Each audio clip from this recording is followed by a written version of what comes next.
नमस्कार दोस्त, आज की वीडियो में हम लोग समझेंगे क्लास 12 फिजिक्स चैप्टर नंबर 6 या 7। कुछ बुक में आपका ये 6 चैप्टर नंबर है और कुछ बुक्स में आपका 7 बुक्स नंबर है, यानी चैप्टर नंबर है। और इसका जो नाम है गतिमान, आवेश और चुंबकत्व। इस चैप्टर का ये पार्ट नंबर 3 है और इस पार्ट में हम लोग समझेंगे धारावाही वृत्ताकार लूप के केंद्र पर, यानी एक वृत्ताकार लूप होगा, यानी धारावाही वृत्ताकार एक लूप होगा।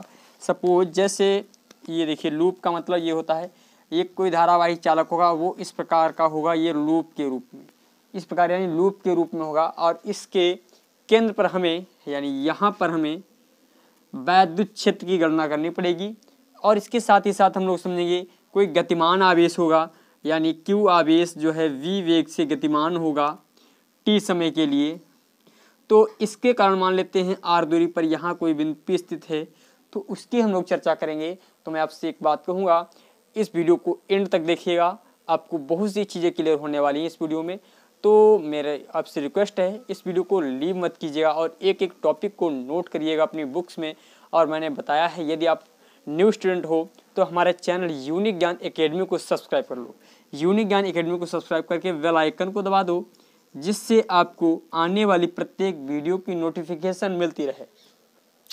और इसके साथ ही साथ यदि आप लोग चाहते हैं handwritten PDF notes, handwritten PDF form में नोट चाहते हैं, मैं आपसे कहूँगा यदि आप रेगुलर सब्सक्रिप्शन में हैं, यानी रेगुलर सब्सक्रिप्शन में हैं, रेगुलर सब्सक्रिप्शन का मतलब ये है, मैंने बताया, यदि आप प्रत्येक अपलोडेड वीडियो को प्रत्येक दिन देखते हैं, एक टॉपिक प्रत्येक दिन देखते हैं और इसके साथ ही साथ उसको आप नोट करते हैं, और यदि हमारे चैनल को लाइक, प्रत्येक वीडियो पे लाइक और कमेंट करते हैं, जो आप देख रहे हैं, प्रत्येक वीडियो की बात नहीं कर रहा हूँ, जो आप पसंद आए वो लाइक करते हैं और जो पसंद आए उसे डिसलाइक भी कर सकते हैं, आप स्वतंत्र हैं इसके लिए।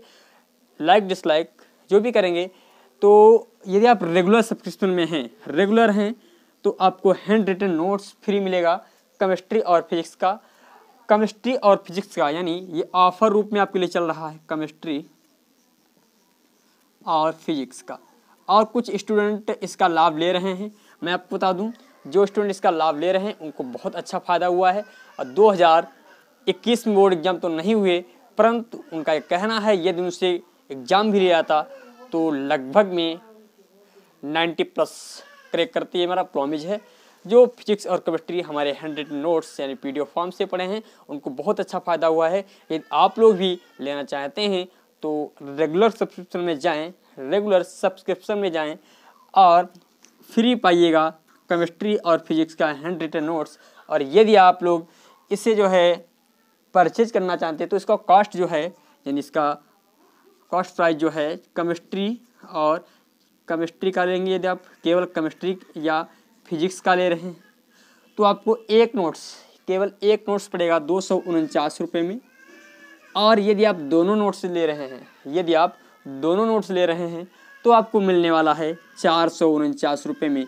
यानी ये दोनों नोट्स आप ले रहे हैं तो आपको 50 रुपये का फ़ायदा होने वाला है। और मैं आपको बता दूं, ये बिल्कुल अच्छी राइटिंग में आपके समझ में आने वाले तरीके से, इस तरीके से लिखा गया है जिससे आप पढ़कर ही एक बार समझ सकते हो, स्वतः ही पढ़ करके एक बार इसे समझ सकते हैं। इस तरीके से आपका पीडीएफ फॉर्म में नोट्स तैयार किया गया है मेरे द्वारा। तो चलिए स्टार्ट करते हैं आज का लेक्चर। और आज का लेक्चर बहुत इंपॉर्टेंट होने वाला है और मैं सैलन कुमार राजपूत यूनिक ज्ञान एकेडमी में आपका हार्दिक स्वागत करता हूं। तो चलिए स्टार्ट करते हैं। और मैं आपसे कह चुका हूं, यदि आपने सब्सक्राइब नहीं किया तो अभी तक हमारे चैनल को सब्सक्राइब कर लें और बेल आइकन को भी दबा दें। चलो स्टार्ट करते हैं। कल की वीडियो में हमने समझा था, कल के लेक्चर में हम लोग समझ चुके थे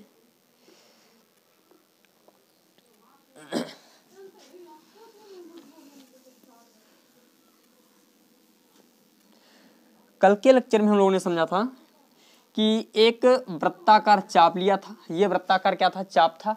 और इस वृत्ताकार चाप के केंद्र पर जो है, इस वृत्ताकार चाप के केंद्र पर यहाँ पर हमें वैद्युत क्षेत्र ज्ञात करना था, वैद्युत क्षेत्र ज्ञात करना था। ये हम लोग कल ज्ञात कर चुके थे। और यदि आप इसे देखना चाहते हैं, इसका हैंड रिटन नोट्स भी चाहते हैं, तो मैं आपसे कहूँगा वही कार्य जो बता चुका हूँ। और यदि आपको ये समझ में नहीं आ रहा है तो इससे पिछली वीडियो देखिए, आपको ये सभी चीज़ें क्लियर हो जाएंगी। मैंने यहाँ पर जो फार्मूला निकाला था भाई, इसकी त्रिज्या r है और इसमें इसकी जो लंबाई थी डेल्टा l थी, इसमें प्रवाहित होने वाली धारा I थी। इसके लिए जो फार्मूला हमने निकाला था वो हमारा फार्मूला निकल के आया था b बराबर आया था mu naught upon 4 pi into I upon r, और यहाँ पर जो थीटा था वो रेडियन में था। किस में था? रेडियन में था। अब यहाँ पर एक एग्जाम्पल ले लेते हैं हम लोग, एक एग्जाम्पल ले लेते हैं। मान लेते हैं यहाँ पर कोई एंगल, यहाँ पर जो एंगल बन रहा है वो 45 डिग्री का बन रहा है, 45 डिग्री का बन रहा है, और इसकी जो त्रिज्या है मान लेते हैं, जो इसकी जो त्रिज्या दे रखी है वो मान लेते हैं 20 सेंटीमीटर दे रखी है, 20 सेंटीमीटर दे रखी है, और जो इसकी लंबाई है वो मान लेते हैं 5 सेंटीमीटर है, 5 सेंटीमीटर, और इस वृत्ताकार चाप में जो प्रवाहित धारा है वो मान लेते हैं 5 एम्पियर है, 5 एम्पियर है। तो इसके केंद्र पर हमें चुंबकीय क्षेत्र की गणना करनी पड़ जाए तो कैसे गणना करेंगे? तो देखते हैं इस फार्मूले के अनुसार। भैया इसमें धारा का मान यानी I बराबर जो दे रखा है 5 एम्पियर है, R बराबर दे रखा है 5 सेंटीमीटर है, R बराबर क्या है? 5 सेंटीमीटर है, और यहाँ सॉरी L बराबर है भैया, ये डेल्टा L बराबर है, डेल्टा L बराबर 5 सेंटीमीटर, और R बराबर जो है 20 सेंटीमीटर है। सेंटीमीटर को मीटर में बदलने के लिए हम लोग क्या करते हैं? सेंटीमीटर को मीटर में बदलने के लिए 10 की पावर -2 से गुणा करते हैं, 10 की पावर -2 से क्या कर देते हैं? गुणा। तो 10 की पावर -2 मतलब हमने क्या किया? 100 से भाग दिया। सीधे सीधे हम ये कह सकते हैं 10 की पावर -2 से गुणा नहीं करते हैं, सीधे सीधे हम लोग क्या करते हैं? भाग करते हैं। तो मैंने यहाँ पर क्या कर दिया? भाग कर दिया है। और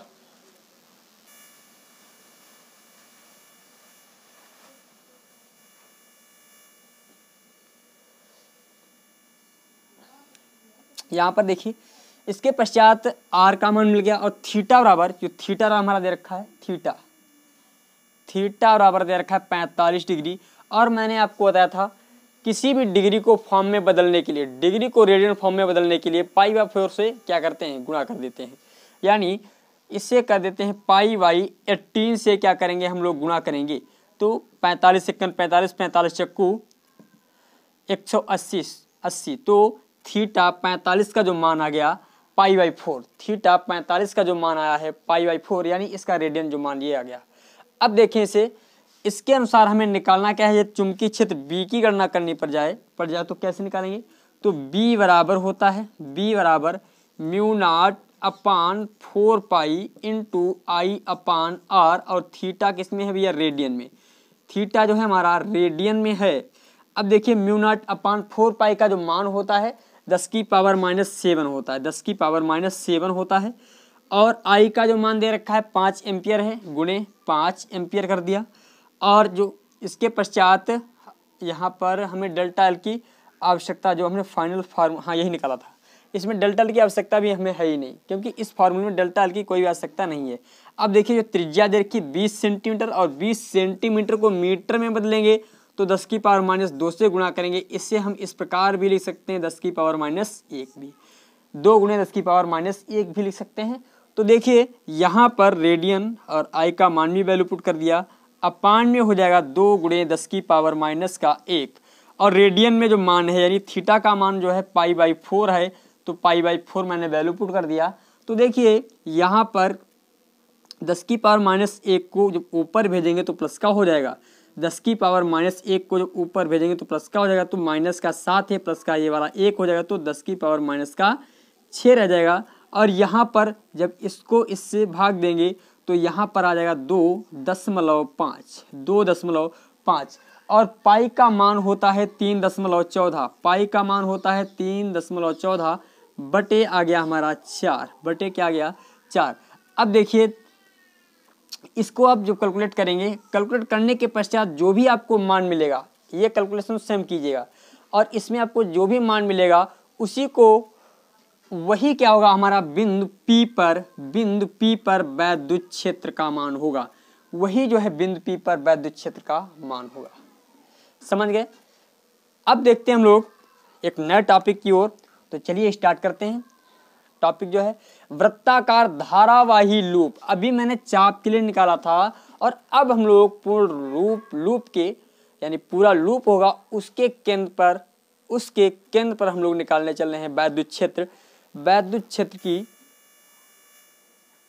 तीव्रता या वैद्युत क्षेत्र ही निकालने चल रहे हैं। तो चलते हैं, स्टार्ट करते हैं। देखिए इसे हीटिंग डाल देंगे।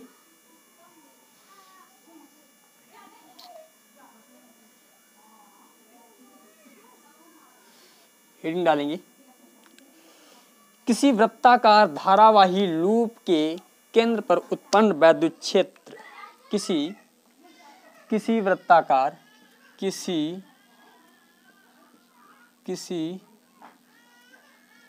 वृत्ताकार धारावाही लूप के केंद्र पर किसी वृत्ताकार धारावाही लूप के केंद्र पर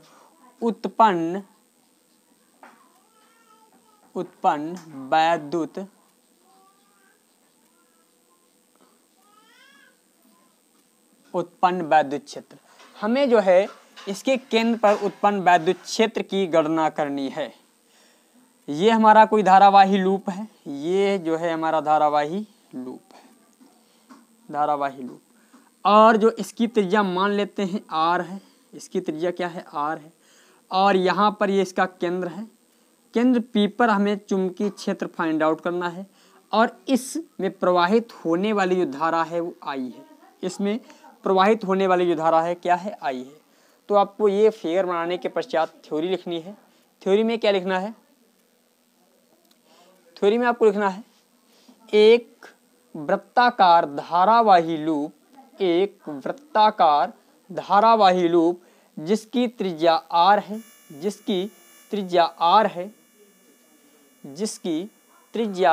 है और उसमें प्रवाहित होने वाली धारा I है। उस वृत्ताकार लूप के केंद्र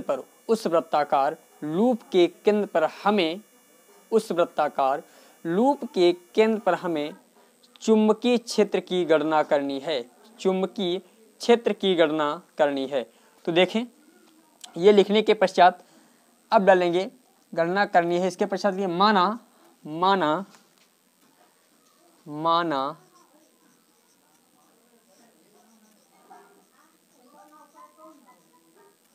वृत्ताकार लूप के केंद्र पर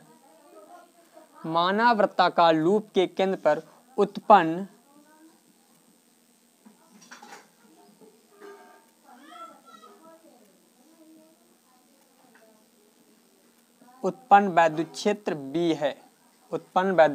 B है। तो बायो-सेवर्ट के नियमानुसार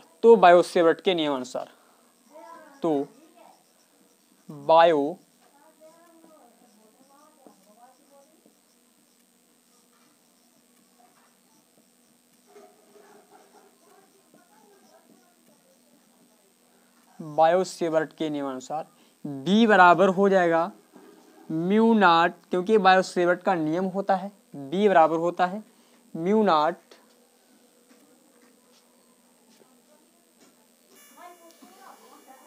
नॉट अपान 4 पाई और I del L sine theta by r square. ये होता है formula sine theta by r square. इस फार्मूले के अनुसार देखें तो क्या होगा भैया? देखिए, इसमें I यानी प्रवाहित होने वाली धारा क्या है? I है। तो डेल L क्या है? डेल L चालक की लंबाई यानी अल्पांश। तो पहले हम क्या करते हैं? अल्पांश लंबाई के लिए निकालते हैं। मान लेते हैं इतने छोटे से भाग के लिए मैं निकालता हूँ। इतने छोटे भाग के लिए इस भाग की जो लंबाई है वो dl है। इस छोटे भाग के लिए मैं पहले वैद्युत क्षेत्र निकालता हूँ, यानी इस छोटे से टुकड़े के कारण यहाँ पर कितना वैद्युत क्षेत्र उत्पन्न होगा, पहले मैं ये निकाल लेता हूँ और फिर इसके पश्चात इसका समाकलन कर लूँगा, जिससे हमें पूरे लूप के कारण उत्पन्न वैद्युत क्षेत्र का मान मिल जाएगा। ठीक है, तो यहाँ पर इसके कारण जब हम गणना कर रहे हैं तो देखिए यहाँ पर प्रवाहित होने वाली धारा, भाई धारा की दिशा ये है, तो सबसे पहले हम क्या करते हैं, एक टेंजेंट खींचते हैं। तो इस यहाँ इस बिंदु पर जो धारा की दिशा ये हो गई, ये होगी धारा की दिशा। तो देखिए ये वाला बिंदु हमारा यहाँ पर है, धारा की दिशा ये है, तो इनके बीच एंगल कितने का बन रहा है, 90 डिग्री का बन रहा है, 90 डिग्री का बन रहा है।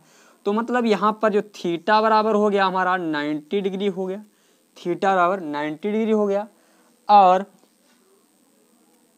जो डेल्टा एल की जो लंबाई है वो डीएल हो गई, डेल्टा एल की लंबाई जो है डीएल हो गई। और प्रवाहित होने वाली धारा तो आई है ही, तो यहाँ पर जो हमारा हो जाएगा बी बराबर म्यू नॉट अपान 4 पाई, और आई की जगह पर आई ही रख देंगे, डेल्टा एल की जगह पर रखेंगे डीएल, और साइन थीटा की जगह पर थीटा का मान जो है 90 डिग्री है, तो मैंने 90 डिग्री मान रख दिया। अपान है आर स्क्वायर, अपान है क्या है, आर स्क्वायर।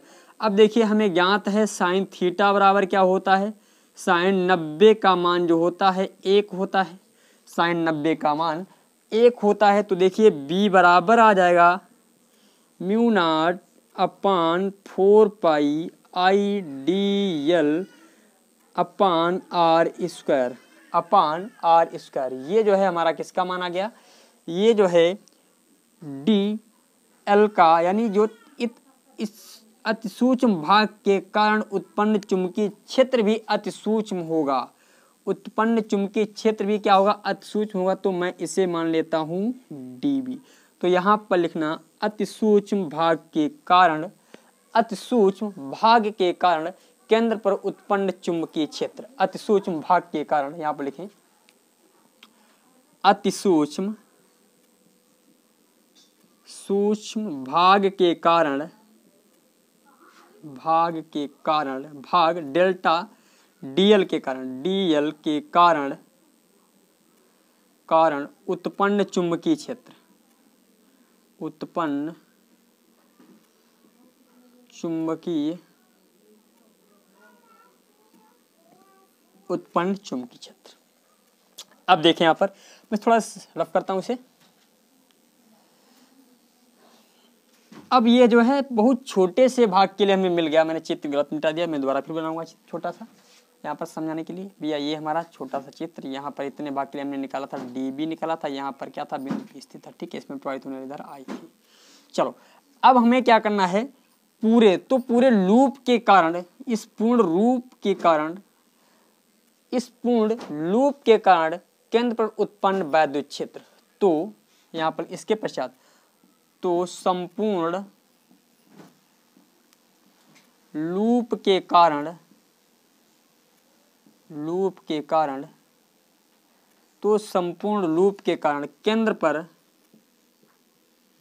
केंद्र पर उत्पन्न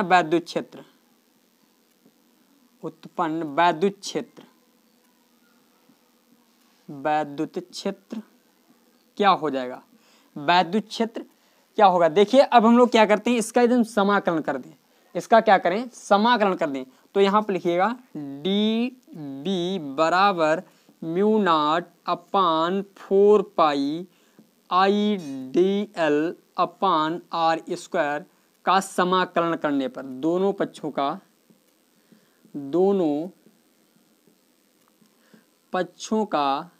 समाकलन करने पर,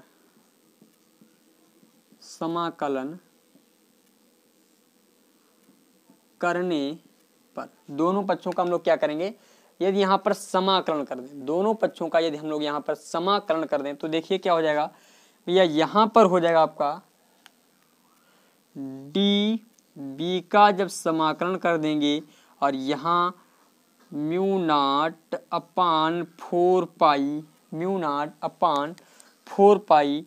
आई d l upon are square, इसका हमें क्या करना है, समाकलन करना है। तो इसे मैं रफ कर देता हूं थोड़ा।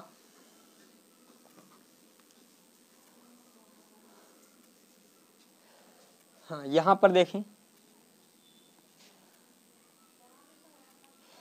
भैया, इसका जब समाकलन करेंगे तो आपका बी ही हो जाएगा, और इसमें पहले इसका समाकलन बाद में करेंगे, क्योंकि जो कांस्टेंट वैल्यू उसको हम लोग निकाल लेते हैं। डी वी बराबर, इसमें कांस्टेंट क्या है, म्यू नॉट अपान 4 पाई, और आई और आर स्क्वायर क्या है हमारा कांस्टेंट है। तो constant value mu naught upon 4 pi I upon are square, इसको मैं बाहर निकालूंगा। यहाँ पर हमारा क्या है, डी एल है। ये क्या है हमारा, डी एल है। अब हमें क्या करना है, जब इसको बाहर निकालिए, इसके पश्चात हम समाकलन करेंगे।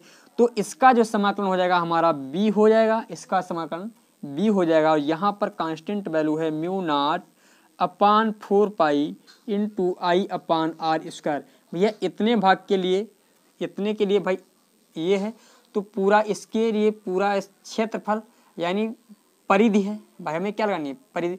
तो वृत्त की परिधि का सूत्र होता है 2 पाई आर। तो यहाँ पर समाकलन करने पर हम लोग क्या लिख देंगे, 2 पाई आर लिख देंगे।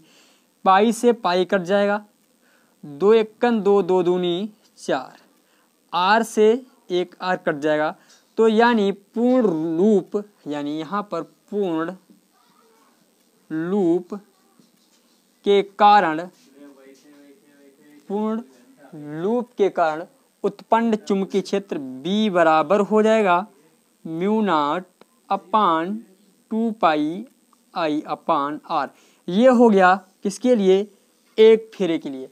यदि कहीं पर मैं 2-4 फेरे और लगा दूं, यदि मैं इसके लूप में क्या करूं, 2-3 फेरे लगा दूं, तो क्या हो जाएगी, तो क्या होगा हमारा वैद्युत क्षेत्र। यानी यदि लूप के 2-4 फेरे लगे हों, 2-4 फेरे लगे हों लूप के, तो उसके लिए क्या हो जाएगा, तो उसके लिए हम क्या करेंगे, यहाँ पर n से गुणा कर देंगे। यदि तार के n फेरे हों, यदि तार के n फेरे हों, तार के फेरे यदि n हो, तो B बराबर हो जाएगा n into mu naught upon 2 pi into I upon R. ये n फेरों के लिए हो गया। अब देखिए, इससे पहले जो मैंने निकाला था वृत्त के कारण, भाई छोटे से चाप के कारण जो फार्मूला निकाला था, ये हमारा क्या निकला था भैया, ये जो फार्मूला निकला था हमारा B बराबर mu naught upon 4 pi I upon R, और यहाँ पर थीटा किसमें था, रेडियन में था। थीटा जो था हमारा रेडियन में था। तो यहाँ पर इसे देखें और समझें भैया, थीटा पूरे गोले में, भाई ये पूरा गोला जो है आपका 360 डिग्री का होता है। इतना कोण 180 इधर का बन रहा है और ये वाला 180 बन रहा है। तो भैया यहाँ पर 2 पाई हो जाएगा, यहाँ पर क्या हो जाएगा, B equal mu naught upon 4 pi into I upon R, और यहाँ पर थीटा रेडियन में जो हो जाएगा हमारा 2 पाई होगा। पाई से पाई कट जाएगा, 2 एकन 2, 2 दूनी 4।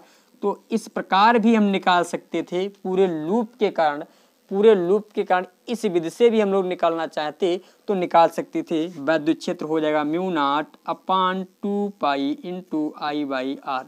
इस प्रकार ये हो जाएगा, ठीक है। ये भी फार्मूला आपका सत्य है। और यदि कहीं पर केवल एक यानी पाई का मान दे दिया था, तो पाई से पाई हमारा क्या होता, कट जाता। उस प्रकार भी हम लोग निकाल सकते थे। आज की वीडियो यहीं तक रहेगी। आज का वीडियो थोड़ा छोटा रहेगा क्योंकि थोड़ा लाइट का इशू है, इसीलिए जो हमारी वीडियो ठीक नहीं आ रही है। फिर भी कंप्रोमाइज़ कीजिएगा, स्क्रीनशॉट लीजिए इसका। चलो अगली वीडियो में हम लोग समझेंगे गतिमान आवेश के कारण r दूरी पर वैद्युत क्षेत्र कितना होगा। इसकी चर्चा नेक्स्ट क्लास में होगी। तब तक के लिए आपको नमस्कार।